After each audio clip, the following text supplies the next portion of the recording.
Nabi SAW berangkat dari Masjidil Aqsa naik ke Sidratul Muntaha dari Baitul Maqdis. Dan ada peristiwa yang sangat menarik di situ dan sudah diabadikan oleh orang-orang ketika sebelum azan, as-salatu wassalamu alaik wa taqaddamta lis-salati fa shalla kullu man fi sholati wa antal imam.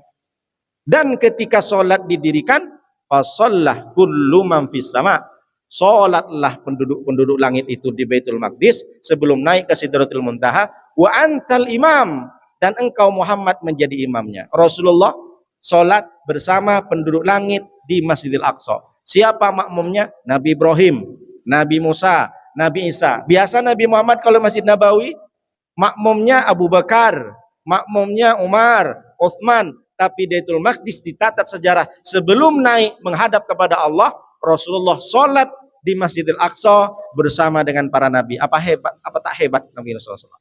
Ini bukti sejarah bahwa Baitul Maqdis jangan sampai hancur. Kalau Baitul Maqdis hari ini hancur, maka umat Islam bukan lagi marah, tapi kita bersama-sama perangi. Karena itu bagian dari sejarah Nabi Muhammad SAW. Jadi kalau hari ini ada orang yang tak mau bantu, itu urusan lain Pak Ustadz, itu urusan konflik internal, antukkan aja kepalanya Pak, antukkan aja kepalanya ke tembok. Setuju Pak?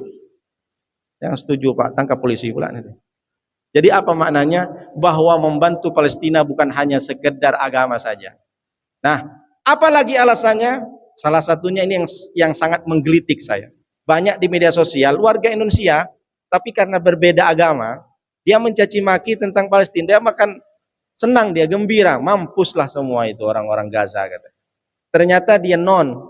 Padahal kalau kita lihat Palestina, kenapa menjadikan alasan kita bantu? Karena Palestina tempat lahirnya Nabi Isa yang mereka agung-agungkan.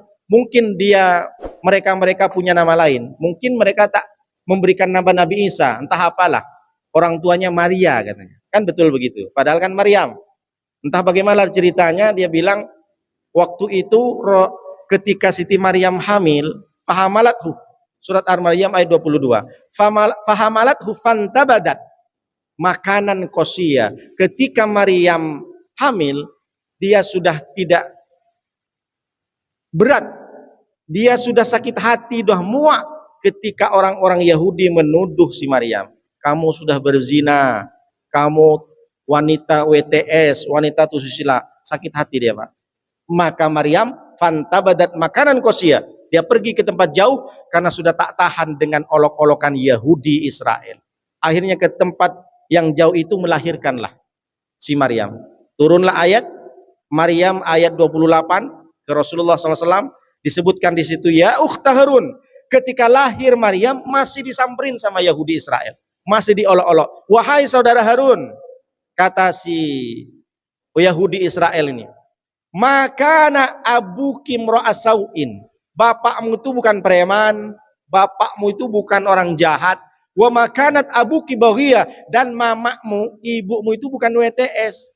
Ayat ini di stop Pak oleh Allah, tidak dilanjutkan. Seandainya kalau dilanjutkan begini bahasanya, bapakmu itu kan orang baik-baik, bukan preman, mamamu itu juga bukan wanita tunasusila, kenapa anakmu menjadi haram? Tapi Al-Quran tidak menyebutkan anak haram itu. Jadi kalau diteruskan, maka di stop oleh Allah. Apa maknanya? Orang Yahudi Israel sudah mengolok-ngolok kepada Nabi Isa dan Maryam. Orang yang mengakui Nabi Isa adalah, mungkin dia mengakui Tuhannya, mengakui Maria adalah Bunda Maria, tapi hari ini dia masih mendukung Israel. Dia memang sudah tidak punya akal pikiran. Karena junjungan dia yang mungkin anggap bukan hanya sekedar Nabi, diolok-olok Pak, dianggaplah anak zina, anak haram. Maka dia tidak baca sejarah. Jadi kalau sekarang harusnya dia juga membalas dendamnya, bukan malah dia senang-senang. Saya sakit hati kadang. Bagaimana tidak sakit hati yang korban sudah di mana-mana. Kalau ning orang dewasa masih mending, ini bayi setiap hari. Bayangkan coba itu anak-anak kita Pak. Dibom, dibombardir. Apa yang dibom? Bukan hanya sekedar perkampungan Pak, gereja juga dibom, masjid juga dibom, pasar dibom, bahkan rumah sakit Indonesia terbaru ini dibom juga. Ini kan sudah kejahatan luar biasa. Pelanggaran terbesar, kejahatan kriminal manusia saat ini terbesar adalah Israel. Kita mengutuk keras, kalau kita tak bisa berangkat ke sana, setidaknya kita keluarkanlah donasi. Mungkin di sini ada penggalangan donasi. Tak perlu curiga kemana donasi, dengan niat untuk membantu Palestina, silahkan. Yang penting dipercaya, entah itu RT, RW, Basnas, dan segala macam. Ini kadang mau sumbang saja masih bingung. Nanti tak sampai, harus ke pemerintah. Ini tak betul orang. Kita niatkan saja. Perkara dia tak sampai, bukan urusan kita. Urusan dia dengan Allah. Donasikan. Mungkin di sini RT yang menggalang, atau dari pengurus masjid, silahkan. Bantu. Tak terlalu banyak, silahkan dengan ikhlas, 50, 100 ribu dan lain sebagainya. Ini yang paling penting.